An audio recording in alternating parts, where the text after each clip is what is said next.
parece que en este bloque hablemos sobre sexualidad? Bueno, es uno de los temas que muchísimo les interesa a nuestra audiencia y me parece fantástico, porque la sexualidad forma parte de nuestra vida, de nuestros placeres, hay que saber disfrutarla y vivirla intensamente. Para eso hay que conocer las necesidades del hombre y de la mujer. Para eso hay que conocer cómo se potencian dos seres humanos a la hora de encontrarse en una relación. Que esto va más allá de lo meramente físico, sino que tiene mucho que ver con lo psicológico, con lo social, con lo cultural. Todo esto, todas estas temáticas que rodean y que hacen a un ser humano estar de una u otra manera y sufrir disfunciones a lo largo de su vida, bueno, por supuesto que también provocan en este ser humano a veces problemáticas que son de muy fácil resolución, como nos decía la doctora Karina Garnica. El tema de la sexualidad va más allá de lo físico, tiene mucho que ver con lo mental y con lo emocional, y por eso hay que tratarlo así, en forma integral, y con cosas simples se puede aprender y volver a disfrutar de la sexualidad como de la vida.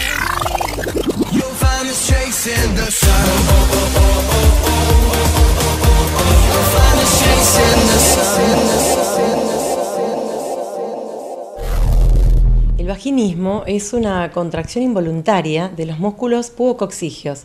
Estos musculitos están rodeando la vagina y el ano en forma de 8, ¿sí? A veces ni siquiera sabemos que están esos musculitos, porque no es lo mismo que ir a un gimnasio, por ejemplo, a entrenar y sabemos dónde están los bíceps, dónde están los cuádriceps. ¿Cuándo la mujer se da cuenta que tiene este problema?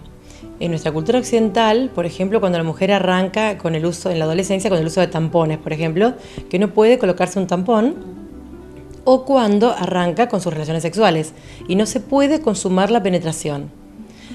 A veces llegan a la consulta, ¿no? Y de repente las chicas dicen, pero mi novio se enoja conmigo porque dice que yo lo hago a propósito. No, esto no es volitivo, esto no depende de la voluntad. Es una contracción a modo de espasmo de estos músculos perivaginales que impiden la penetración directamente. ¿Porque provocan dolor? ¿O? Ante el intento de penetración duele. Duele una vez, duele dos, duele 5, ya queda la huella en la memoria del registro de dolor. Entonces la persona, ya el solo hecho de pensar, estos músculos se contraen a modo de espasmo. Entonces no es una cuestión voluntaria, no es que la persona lo pudiera hacer a propósito, ¿no es cierto?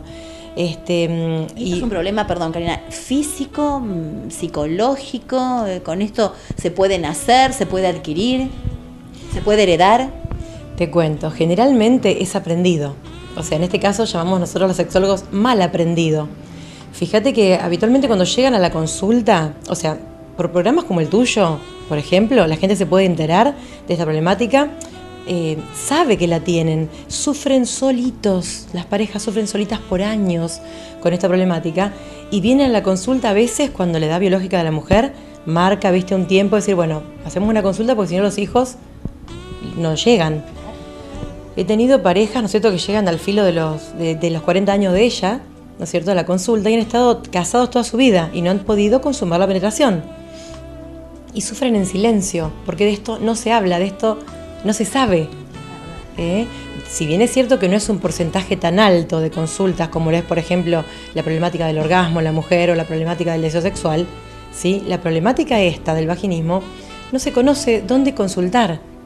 Y además, después toda esta problemática en no poder consumar una relación sexual debe traer un montón aparejado, un montón de problemas, desde con la pareja, sociales, de autoestima. Tal cual, Anabel, de autoestima. O sea, las consecuencias de esta problemática no tratada a veces recae en una depresión, la mujer, baja autoestima, a veces pánico, ¿sí? Porque no te olvides que la persona empieza a pensar, mi pareja me va a abandonar, o sea, si no tiene relaciones conmigo la va a tener con otra. Entonces esa autoestima se empieza a corroer, crisis de ansiedad importantes. Entonces siempre la sugerencia es tratarlo. Cuando llegan acá, muchas veces ya han pasado por el ginecólogo, ¿no es cierto?, que el ginecólogo no puede colocar el espéculo, o sea, no se pueden hacer los exámenes ginecológicos de rutina.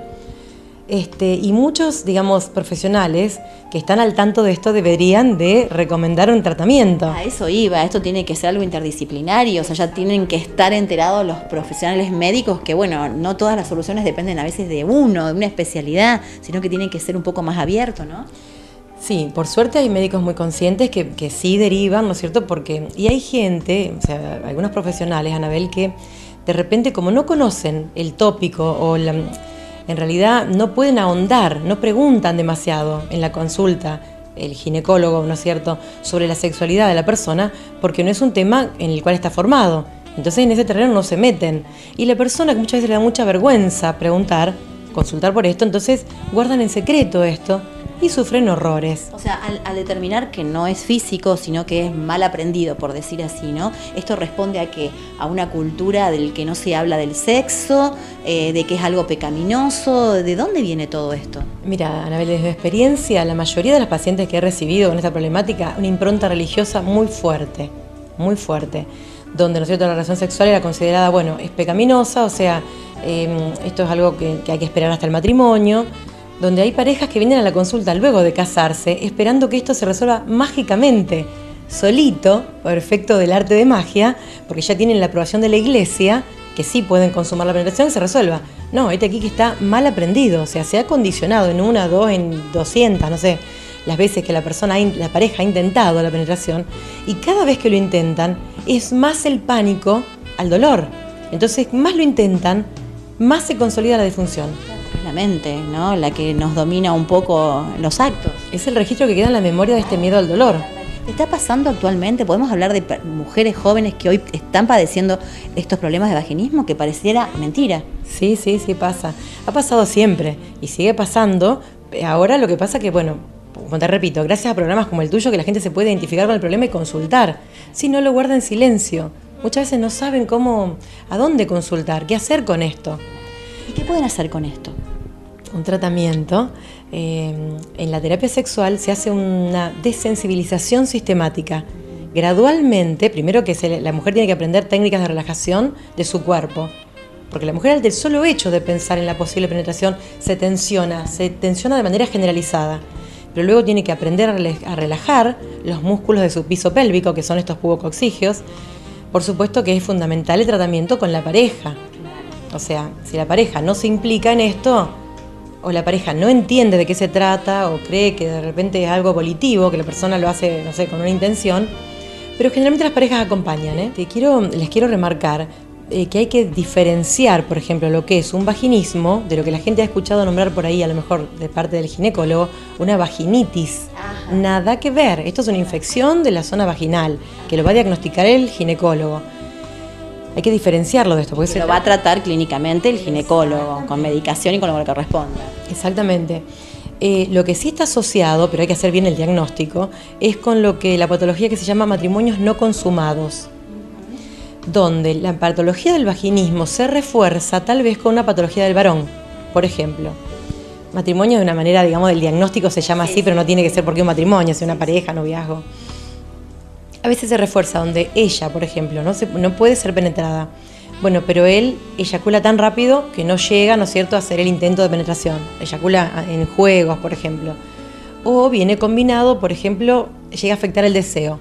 Cuando uno tiene deseo, el otro no lo tiene, ¿sí? O a veces el varón está desinteresado, en realidad el deseo sexual es muy bajito, está desinteresado y ella a lo mejor lo busca, pero él no responde, ¿sí? Entonces, en estos casos, la patología de matrimonio no consumado podría incluir el tema del vaginismo. Bueno, el tema del matrimonio no consumado es motivo de anulación de un matrimonio civil. Mirá vos, cuán importante es, porque en realidad hay que saber qué conlleva esto. Por eso hay que ver cada caso, creo que bueno, analizás en forma única y cada pareja, porque esto también hace a la atención que hablábamos en una oportunidad a la mujer, ¿no? Lo necesario que es estarle atento a cada una de las necesidades, porque puede provocar disfunciones muy graves como estas.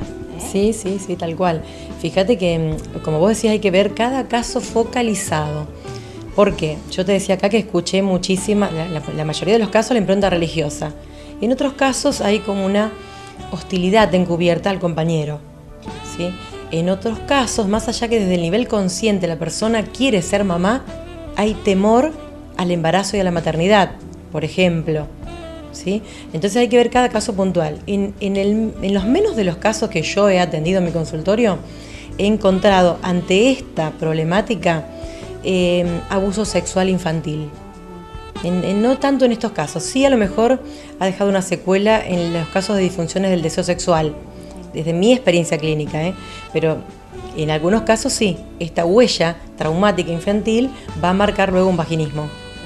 Son muchos motivos que pueden ocasionar esto. Lo importante es que se puede tratar, que se puede curar, y bueno, y con técnicas creo que son bastante simples, como vos me comentabas, ¿no? Son simples, les sugiero no prueben en casa, porque prueban, digamos, en su soledad y en su angustia todo lo que pueden. Hasta prueban con cremas anestésicas, y de repente no sirve esto, porque el condicionamiento, el miedo de la persona, la tensión de toda esa musculatura está. Entonces hay que desandar este camino con el tratamiento en la terapia sexual.